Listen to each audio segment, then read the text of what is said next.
Jesus asked Peter about the opinion of the public about him. Peter replied that some looked upon Jesus as the messenger, and some looked upon Jesus as the Son of God. Peter said that he looked upon Jesus as God himself. These three views about the human incarnation are always available, and they are known as Dvaita, Vishishtadvaita, and Advaita, respectively. Dvaita is dualism. Vishishtadvaita is qualified monism, and Advaita is monism. These three views are applicable to the relation between the soul component and the God component of the human incarnation. According to these three views, Jesus gave the three statements of his identity. The first is that he is the messenger of God. The second is that he is the Son of God. And the third is that he is one with God. This does not mean that he kept changing his state from one to the other among these three positions. His three statements about himself were given to devotees who had correspondingly different levels of ego and jealousy. Devotees with a high level of ego and jealousy cannot tolerate the idea of the human incarnation being one with God, or even the Son of God. So only the dualistic view, that is, the incarnation is a messenger of God, is suitable for them. Devotees with an intermediate level of ego and jealousy can at the most tolerate the qualified monistic concept that the incarnation is the Son of God. This is Vishishtadvaita. Only the devotees whose ego and jealousy have reduced to negligible amounts can tolerate the monistic idea that the incarnation is identical with God, which is the position of Advaita. Throughout the Gita, Krishna told Arjuna that he is God, and he remained in that state of Advaita. The reason for this was that Arjuna was in the intermediate state of Vishishtadvaita in thinking that Krishna was a partial incarnation of God Narayana. So Krishna preached the next higher state of Advaita to him. This does not mean that only Krishna was always in that highest state of Advaita, while Jesus kept changing between the three states. The difference in the statements of Jesus and Krishna is to be understood from the point of view of the devotees. The devotees around Jesus at different times belong to different levels. In the case of Krishna, he was preaching the Gita to the single devotee Arjuna at just one particular time.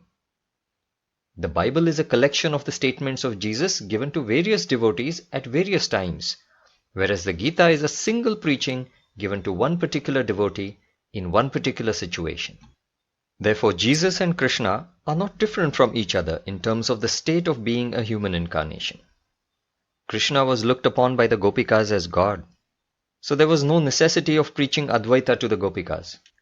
They were already in that highest state. The Pandavas looked upon Krishna as the incarnation of Narayana, or as Son of God, which was a lower state than that of the Gopikas. The Pandavas thought that justice was above the visible Krishna and that only the absolute invisible God Narayana was above justice. Hence they could not cross justice for the sake of Krishna. Dharmaraja refused to tell a lie even at the request of Krishna. Arjuna did not leave Gaya in spite of repeated requests from Krishna. Dhritarashtra looked upon Krishna only as a divine messenger and did not even grant 5 villages to the Pandavas in spite of the repeated requests made by Krishna. As the king, he had the power to grant anything. In the Gita, since there is only the reference of one devotee, Arjuna, all the three views could not be presented.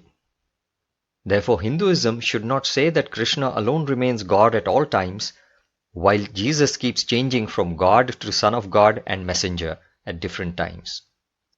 Apart from these three angles held by devotees towards the human incarnation, there is also a fourth angle of ordinary human beings. These are the people who do not recognize the human incarnation even as a messenger. The priests of the Jewish temple viewed Jesus from this fourth angle. In fact, they thought that Jesus was a fraud preacher who was cheating the public to get fame. It is because the priests held this fourth view that they conspired to crucify Jesus. Muhammad, the prophet who came after Jesus, therefore always kept himself in the position of messenger to avoid any adverse reactions from the people who viewed him from this fourth angle. But some ignorant people having this same fourth angle towards him still fought with him, since they could not even tolerate accepting him as a messenger. John the Baptist only claimed to be a prophet. Yet he was beheaded because of people who viewed him from this fourth angle. Buddha kept silent about the existence of the unimaginable absolute God. Therefore, there was no question of looking at Buddha even as the messenger of God. He was viewed only as a learned human being, since Buddhists had misunderstood Buddha to be an atheist. Buddha concentrated on the removal of desire, because being free of selfish desire is the life of the spiritual effort. It does not mean that Buddha denied God. Suppose you are going to a foreign country which is very cold and you require woolen clothes there. A friend of yours concentrates on the single task of purchasing woolen clothes for you. Does it mean that he does not believe in the existence of the foreign country? The very purpose of purchasing the woolen clothes is your upcoming visit to that country. Similarly, it is absurd to think that Buddha's efforts of removing desire were not based on the belief in God. In fact, he himself was an incarnation of God. The Kauravas looked upon Krishna from this fourth angle and tried to bind Krishna with a rope. Their mother Gandhari also viewed Krishna from the same fourth angle and cursed Krishna to die a cruel death.